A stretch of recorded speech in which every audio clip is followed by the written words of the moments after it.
Hello, good morning. Welcome to all to the 2020 graduation ceremony for the Department of Civil, Environmental, and Architectural Engineering and the Environmental Engineering Program. I am Fernando Rosario, the Director of the Environmental Engineering Program. We're excited to have you join us remotely to celebrate the great achievement of graduating. Please mute your computers as we start the ceremony. I would like to introduce the Chair of the Department of Civil, Environmental, and Architectural Engineering, Professor Balaji.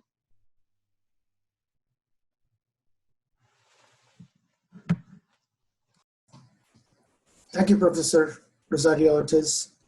Good morning, everyone. I am Professor Balaji, Chair of the Department of Civil, Environmental, and Architectural Engineering.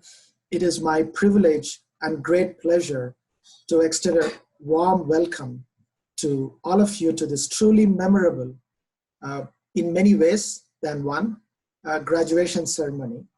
Our heartfelt thanks to proud parents, to families and friends of our graduates, to dedicated faculty, staff, and to our alumni. Some of you are joining from afar, even halfway around the globe. Thank you all very much for being here. You may not be here in person with us, but you are in our minds and hearts.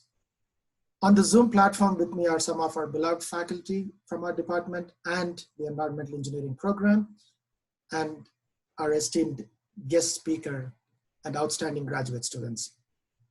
Class of 2020, you have long waited for this day, and you deserve to hold a keen sense of pride, for you have made it to the graduating batch of 2020.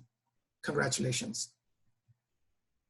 Graduations mark a joyful end of a journey filled with challenges, sacrifices, perseverance, and exhilaration. As I always say, like our profession, it is delayed gratification at its best. We are very happy and proud to have been a small part of your journey. Most importantly, we thank you for the opportunity you gave us in shaping your minds to match our majestic mountains here in Boulder. This journey would not be possible without the hard work, sacrifice, and support of parents, families, faculty, and mentors. So thank you to all of you. You are embarking on an equally exciting journey to confront the challenges from a generational event. The world needs you to reimagine, reinvent, and rebalance our physical world in harmony with nature and spirit now more than ever. We know you're ready for this calling, and you will make us all proud. My advice to you is keep learning, be curious, be intellectually restless, be flexible, and be resilient. Mother Nature might have cast a gray spell and kept us apart, but after going through a challenging journey together, to get to this moment, she cannot deter our spirits, so celebrate we will. With that, I'm going to introduce our esteemed guest speaker. It is my honor and great pleasure to introduce our esteemed speaker, Mr. Jonathan Jones, CEO of Wright Water Engineers. He has bachelor's and master's degrees in civil engineering from the University of Virginia in 1980 and 1981. He is with Wright Water Engineers for 39 years, started 2 weeks after receiving his master's. He has been the CEO for the past 17 years and has managed many of the firm's largest assignments for public and private sector clients around the United States. A licensed PE in 20 states, he's very active professionally with papers, books, presentations, short course, instructions, and related activities. He frequently testifies as an engineering expert, witness in federal, state, and local courts and administrative hearings. John's impact on professional practice is proliferate. One of his impactful contributions is that he chaired a committee of over 100 engineers who prepared the widely disseminated 1992 reference published by the American Society of Civil Engineers and Water Environmental Federation, Design and Construction of Urban Stormwater Management Systems. There are numerous other contributions to John's credit. John is a passionate supporter of our program and always obliges to lecture in our senior design course, excuse me, on professional practice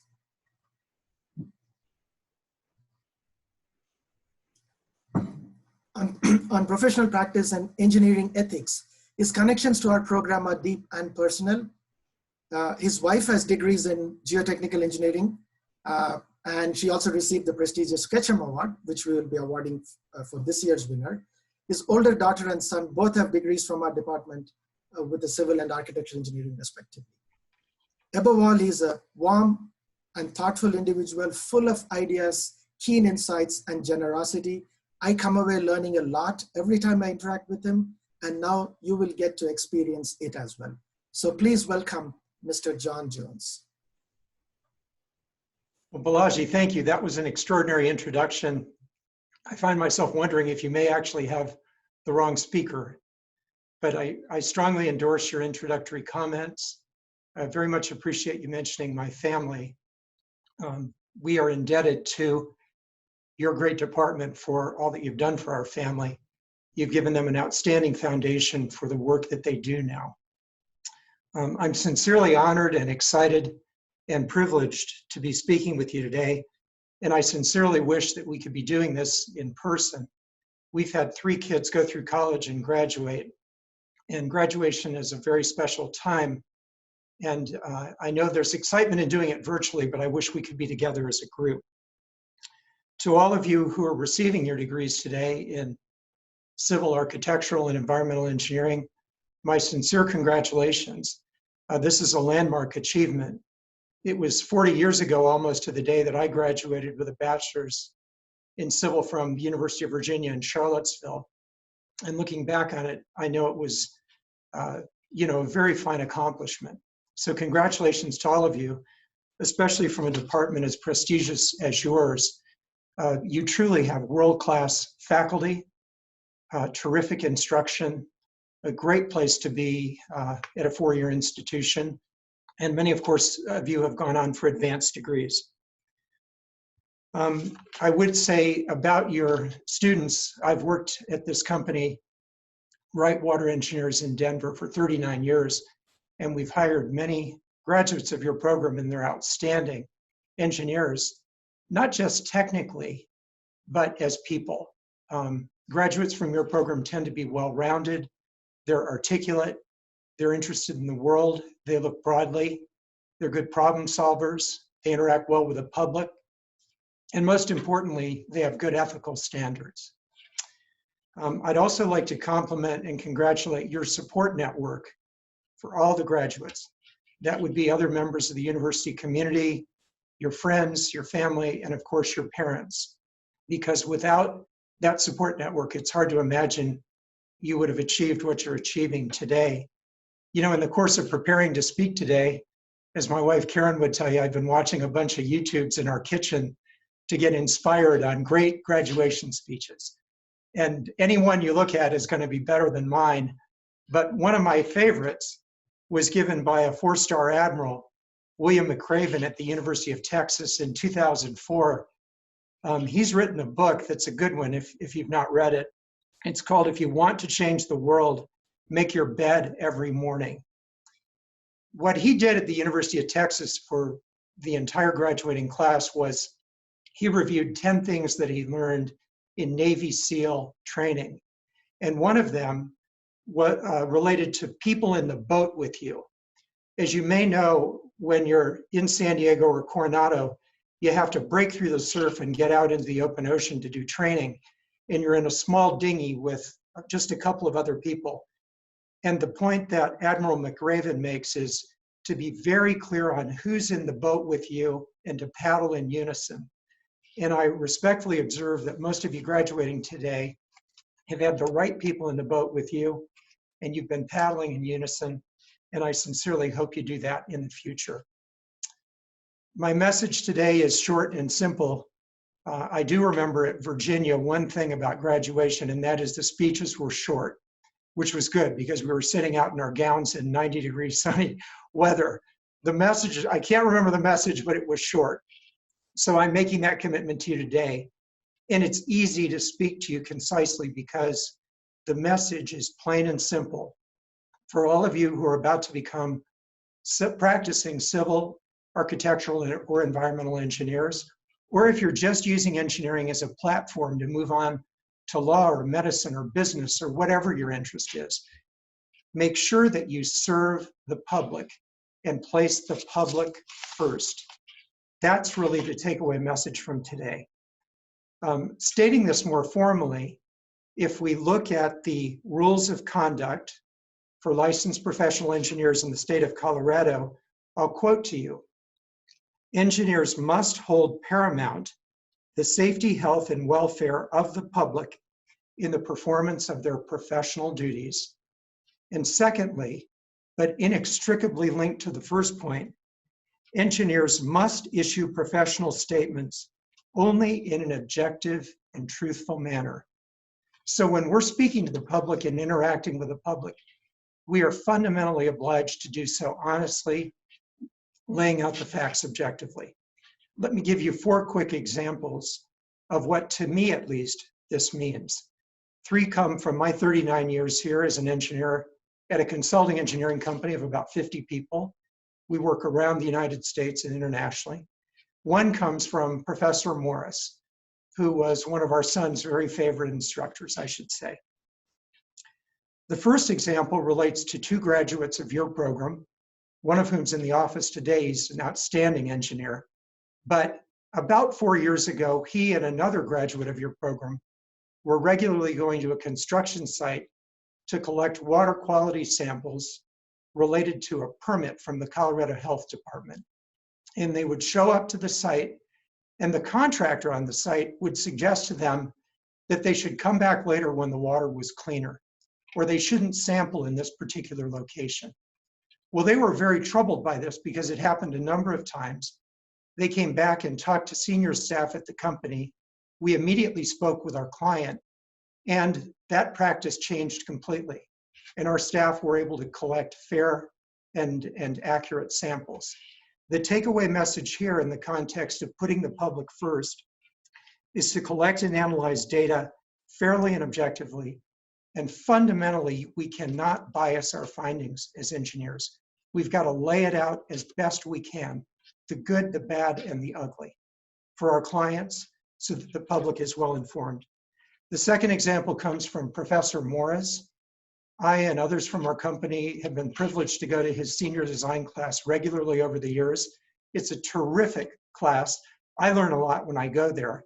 He tells this far better than I do, but the 30-second version is, there's a young engineer on a construction site. 6 concrete trucks have just pulled up with $1,500 to $2,000 worth of concrete on each truck. There's a young engineer who's not long graduating out of college, just like you folks. The formwork is set up. He looks down in the forms and looks at the steel, the rebar, and he's got his drawings in front of him, and he sees that the steel doesn't match up with what's on the drawings. Should he go ahead and have the concrete poured, or should he send the concrete trucks back? It just so happens that the lead driver is 6'6" and looks like he can lift his Harley up with his pinky. So he's standing there saying, where do you want the concrete? The young engineer is saying, my gosh, doesn't match up with the plans. What does he do? Well, in the case that Professor Morris relays, the young engineer chose to send the concrete trucks back.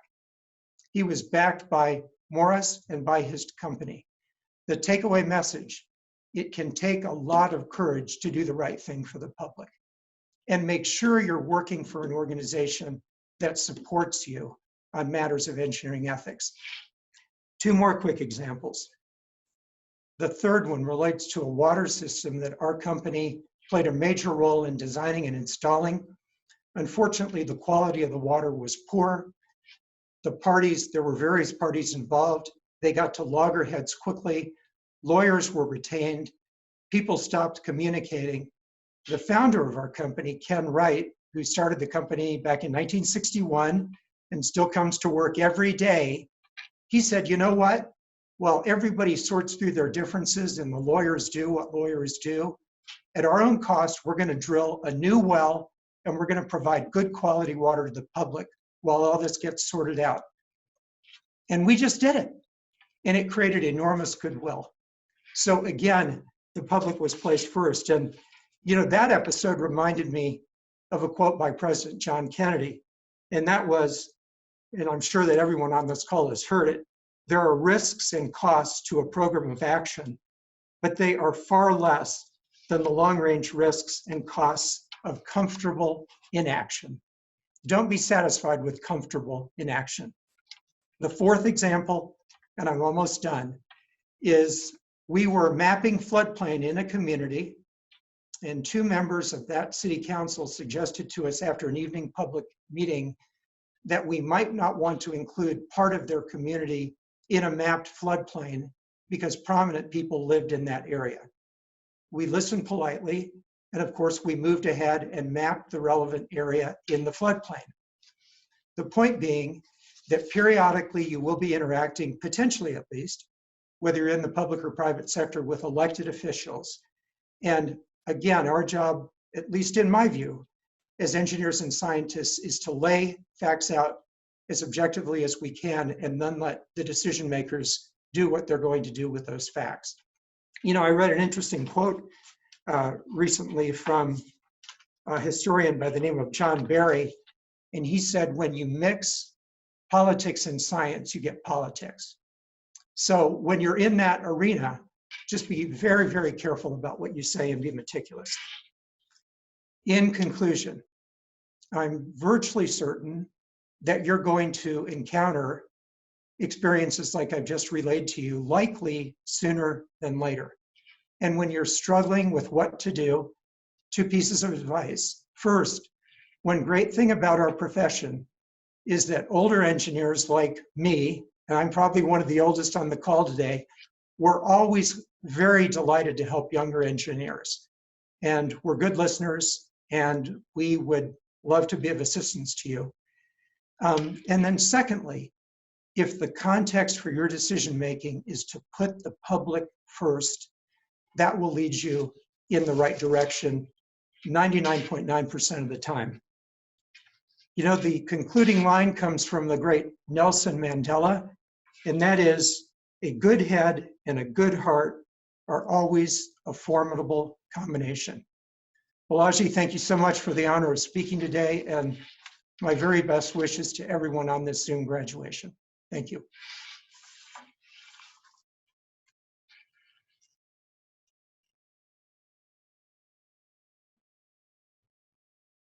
Very much, John, for that simple and inspiring remarks, and some of the episodes you've related are always nice to recollect and pass it on to the wider, to the larger graduating audience. We would like to now congratulate our award-winning students. First, we have some students that were honored with college-wide awards that were given earlier in the semester. We would like to recognize our students that have earned those prestigious awards. So the first award is the Outstanding Undergraduate of the College, Peter Heller from Environmental Engineering. And as we are mentioning the names, you will see their names and on your screen. Congratulations very much, Peter, and in just a bit you will hear remarks from him. The next award is Outstanding Graduate for International Engagement, and this one is was given to Sally Gerster from Architectural Engineering, Bachelor's, and Civil Engineering Masters. Congratulations, Sally.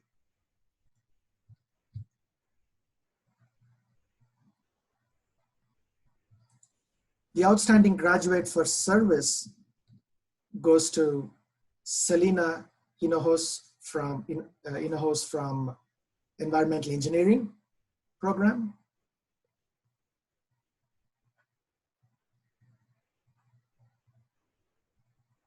And Brianna Santa Ana from Civil Engineering.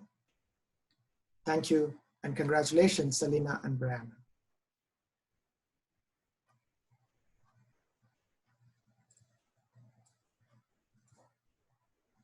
Now we will present our department awards. The first award, which is also one of our prestigious awards, which I alluded to earlier, is the KETCHUM Award. Is awarded every May to a civil or architectural engineering student and to 2 runners-up. These students achieved high academic standing as well as contributed to educational activities throughout their program here. The winner of this year's KETCHUM Award is Catherine Sufka. Congratulations, Catherine. The first runner-up is Sally Gerster. Again, congratulations, Sally. She's a architectural engineering bachelor's and civil engineering master's. The second runner-up is Lauren Percheval. Congratulations, Lauren. She's a bachelor's in civil engineering. Thank you, Professor Balaji. I would now like to announce the awards for the environmental engineering students. The first award is for the outstanding graduate overall for environmental engineering. This award is awarded to the student that display overall excellence in academics, service, and research. And for this year, our winner is Peter Heller. Peter, congratulations. And now I would like to invite Peter to share his remarks. Hello, everybody. Thank you so much for inviting me to speak with you all today. I'm super excited. First, I want to echo the many congratulations you've already heard for receiving your engineering degrees here at the University of Colorado Boulder. This is a moment that a few years ago seemed so distant, but here we are. Today, it's pretty crazy. We've made it through countless hours spent in the Bechtel computer lab trying to get our code to run properly. We've made it through as many as 16 APPM exams. We finalized our reports for capstone, and so much more. Needless to say, we would not be here without the hard work and dedication of our professors, our mentors, our family, friends, and peers that have helped us get here today. So a big round of applause if we were in person for all of them. Now, I cannot speak for everyone, but I do know that for me, there were a few times I really contemplated whether or not engineering was something for me. I often asked myself, am I cut out for this career in this field? Or I would tell myself that there's no way I could match up with the real engineers in this field. But we worked our way through different courses and learning opportunities. We saw ourselves start to realize success. Now today, we have proven that we do have what it takes, and we are taking the first step of becoming those real engineers. Even if you are pursuing a career that is not related to engineering after graduation, you have still gained the skills and knowledge that engineering teaches and will be able to apply them to have a positive impact on the world. At the end of the day, isn't that our purpose as engineers? To have an impact on the communities that we live in and the world that we all share.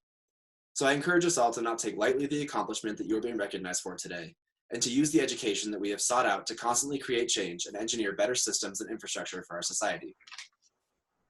Beyond just earning an engineering degree, we all chose to do it here at CU Boulder. Thanks. In making this choice, we have further expanded our growth and our desire to create change. The University of Colorado was recently ranked within the top 25 universities for students that want to change the world. And while this sounds great for all recruitment purposes, it's something that we have all seen firsthand here. We have had faculty that have pushed us to get involved in research and extracurriculars. We've had alumni who have helped open our eyes to new opportunities and show us the many future career paths that we can take. And we've had each other to push ourselves to not only be better engineers, but to also be better people. When I think back to freshman year, when I started out as a chemical engineer and I wasn't necessarily enjoying my time here at CU, I remember a conversation I had with our classmate, Rachel Cornwell. She introduced me to a lot of the courses that the EVEN program would be teaching, and I remember I switched degrees immediately into this amazing department. During my first semester in this department, I had many interactions with students in our Fundamentals of Engineering course, and you've all stuck with it through me, even throughout differential equations, hydraulic engineering, and the darkest of days in water chemistry. Sorry, Fernando. But I remember Kiani Willebrand and I sitting in the engineering center lobby for hours and hours trying to figure out how we would even start Professor Korak's engineering processes homework. Or I remember spending even more hours in Bechtel trying to get our EPA net for our water distribution project to run correctly. And I can guarantee you that that tank elevation took not only me, Michael, Trinity, Otter, Kiani, and the entire class sitting in that room just to get one elevation correct. I also have to give a quick shout out to Melanie Traylor and Christy Butler. Not only are they great friends within our department, but they hooked so many of us up with free or discounted coffee in the engineering center, and we can never repay that debt. Now, I could fill up this entire day talking about experiences every person in this department has had and how we are all part of a journey of where we've gotten to today. But Fernando told me right before this, I have only 5 minutes or they'll mute me, so I better get on. It is true that we are graduating into a tumultuous time. However, this is a class of students that stays focused and has learned ways to solve complex problems. Think back to the hardest class you took here at CU. It may have been tough and challenged you to think outside the box or to rely on your peers, but when you made it through it, you passed that course and you're here today. We have cultivated a sense of resiliency that will help us to remember why we pursued our degrees and that will push us to not let this situation get us down. We also know that learning does not occur only inside the classroom and our education does not stop here. We are now the new engineers that will go out and continue to be the problem solvers that will help deal with issues regarding COVID-19 and beyond. As we end our time here at CU, I want to leave us all with 3 things. The first is that I urge each of us to become an active part of the alumni network to be that connection for students that choose to pursue their degree in engineering. The second is a charge for all of us to remember the reasons why we chose to get an engineering degree and to stay true to the ethics that we have learned here at CU Boulder so we can go on and enact positive change. Finally, I encourage us all to be lifelong learners. We should use every experience we have had and every experience we will continue to have to be growing our skills and knowledge. Even as we move well into our careers and become the mentors to students just like us today, it is imperative we remember that we are always lifelong learners. Oh, and I guess one fourth thing that I should say is one final big SCO Buffs. Thank you, everybody, and congratulations once again. Thank you very much to Peter for that very good speech. We're now going to move on to acknowledging the PhD recipients. It is my great pleasure to present you a group of students who are dressed a little different than the rest of our PhD candidates. Obviously, these students are not only dressed differently had we done this in person, but their accomplishment and career path are different. After receiving a BS degree requiring 4 to 5 years of, please go back. 4 to 5 years of rigorous study itself, somehow they decided that that was not enough. They have spent the last 3, 4, 5, or even more years in school beyond their bachelor's or master's degree. While during this time they have completed additional coursework, their primary focus has been on performing research to create new knowledge or technologies to improve society. Indeed, most of the material in the vast array of textbooks used by our undergraduates was initiated by somebody's PhD research. Next. Right now, PhD students in engineering are working on many of society's most important and challenging technical problems. They are determining how to best integrate wind and solar energy sources into the electrical power grid. They are developing novel materials to impact medicine and healthcare.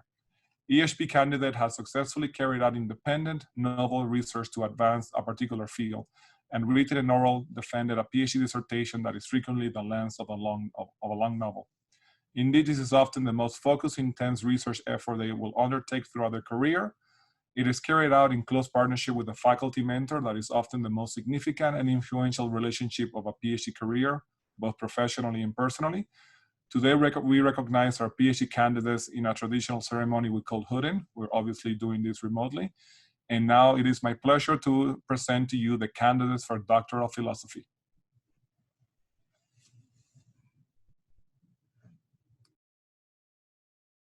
Hello, everyone. I am Professor Will Schrubar, Faculty Director of Architectural Engineering. I'm very pleased to present the degrees of Doctor of Philosophy and Architectural Engineering.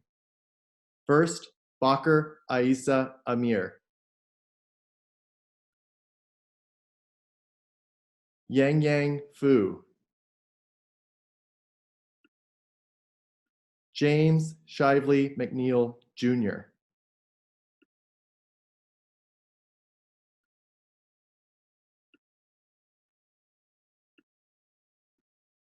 Thank you for joining us. I'm Professor Abby Lyle. I'm the Faculty Director of Civil Engineering, and I will now present the candidates for Doctor of Philosophy in Civil Engineering. The first candidate is Zach Bullock. Maria Calahorra Jimenez. Michaela De Rousseau, Kristen Marie Hess, Sean Horvath,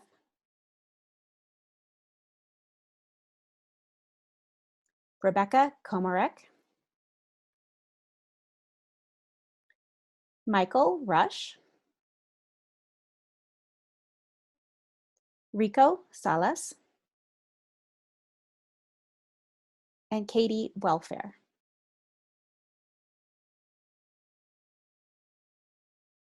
Congratulations to all the graduates. I'm Professor Gianna Milford. I'm a professor in mechanical engineering and a member of that environmental engineering program faculty. And it's my pleasure to present the PhD from environmental engineering, who is Matthew James Bentley. Congratulations, Matthew. Congratulations to all of our new PhD students. We will now be announcing the master's, professional master's, and bachelor's degrees, beginning with the awards for our architectural engineering students.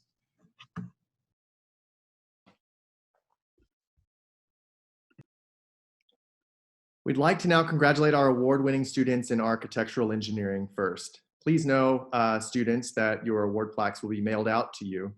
The first award that I'd like to announce is the Outstanding Graduate for Academic Achievement. This is awarded to the student in architectural engineering with the highest undergraduate GPA. So the winner is Justin Rimbach. Congratulations, Justin.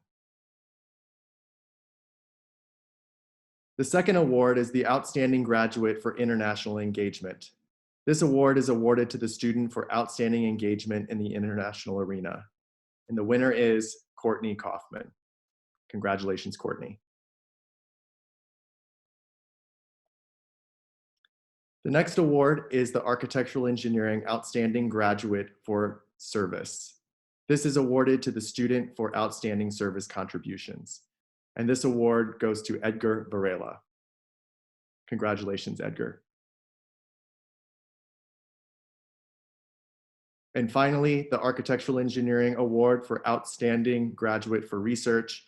This is awarded to the student that demonstrated excellence in undergraduate research. This year's winner is Haley Kinlaw. Congrats, Haley.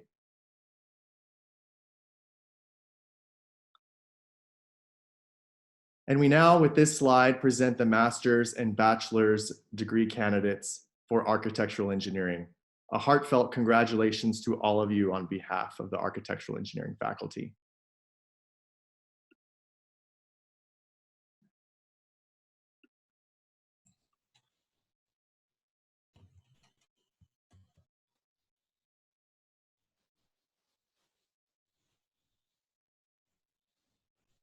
Hi, everyone. I'm Matt Morris, a senior instructor in the department. Now we would like to congratulate our award-winning students in the civil engineering major. Please know that your awards will be mailed to you as well. We recommend a 3-day quarantine when you receive them. The first award, Civil Engineering Outstanding Graduate for Academic Achievement, is awarded to the student in civil engineering with the highest GPA. The winner is Catherine Sufka. Congratulations, Catherine.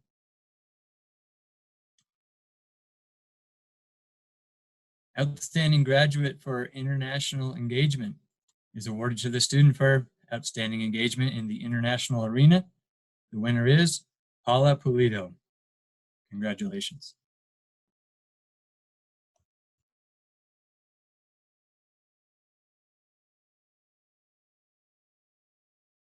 The award for Outstanding Graduate for Service.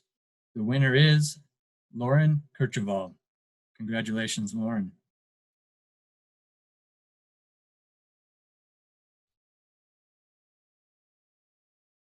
And the Outstanding Graduate for Research is awarded to the student that demonstrated excellence in research, and the winner is Aldrich Valerian. Congratulations.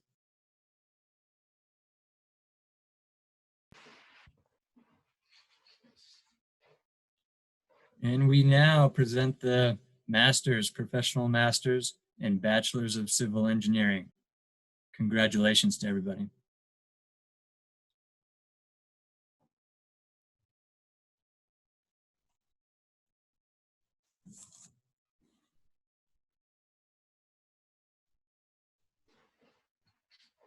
Next, we would like to congratulate our award-winning students in the environmental engineering major.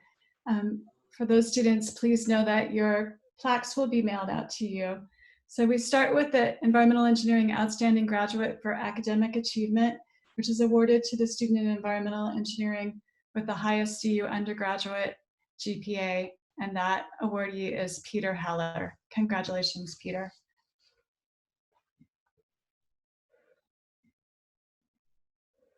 Next, we have the Environmental Engineering Outstanding Graduate for International Engagement, which is awarded to Kiani Willebrand. Congratulations to Kiani.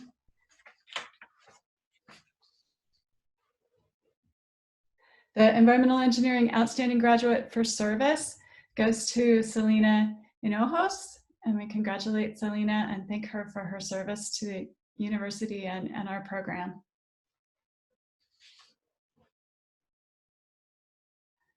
And the Environmental Engineering Outstanding Graduate for Research awardee is Allison Kasenich. Congratulations to Allison.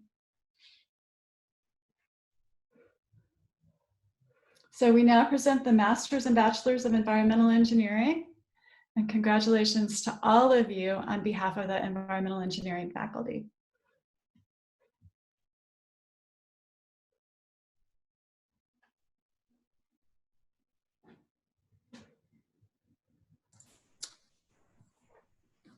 Finally, we also recognize our faculty with faculty awards, faculty and staff awards, faculty and staff for each year at the ceremony. And here are the recipients of this year's awards. The awards are in various categories as the name indicates. Teaching award for the best teacher for the year, service award, young researcher, department research development, and distinguished achievement award. There's also faculty appreciation awards. These are, in my opinion, and also in faculty's opinions, more prestigious because these are awards that the faculty, the students select. So this year, the AREN Faculty Appreciation Award goes to Professor Kyrie Baker. Civil Engineering Appreciation Award to Professor Matt Morris, who's here with us, and I presume so is Professor Baker. And the EVN Faculty Appreciation Award to Professor Julie Korak. The ECHL Excellence Award is given every 2 years, given to for distinguished contributions to board research, service, and teaching over a long period of time. And this year, it goes to Professor Victor Sommer. Last but not least, the staff award this year goes to Joanne Euler. And I also want to take a moment to recognize that this memorable event, truly memorable, I'm sure all of us will remember for as long as we are alive, would not be possible without the meticulous, dedicated, and professional planning and organization of Joanne Euler. Again, thank you very much, Joanne. Assisted superbly with our other equally dedicated staff, Erin Jarek, Andra, Laurence, and others, Laura and others in the department. So with that, congratulations again, and I will hand it over to Professor Rosario Ortiz for his concluding remarks. Again, congratulations. Thank you, everyone. Before we close this virtual ceremony, I'd like to take the last opportunity to congratulate all of you on behalf of us at the Civil Environmental Architectural Engineering Department and Environmental Engineering Program. We'd like to congratulate all the graduates and their families and friends on these achievements. As others have mentioned, we honestly wish we would have done this in person. This last semester was a challenge for you all, as well as for all of us. We made it here together, showing the strength of our community that you are part of and will continue to be a part of throughout your professional lives. We wish you the best of luck with your next adventure, and once again, congratulations on reaching this milestone. Thank you, everyone, for joining us. Thank you for everyone that helped put this presentation together. And all the graduates, congratulations yet again. Have a wonderful summer.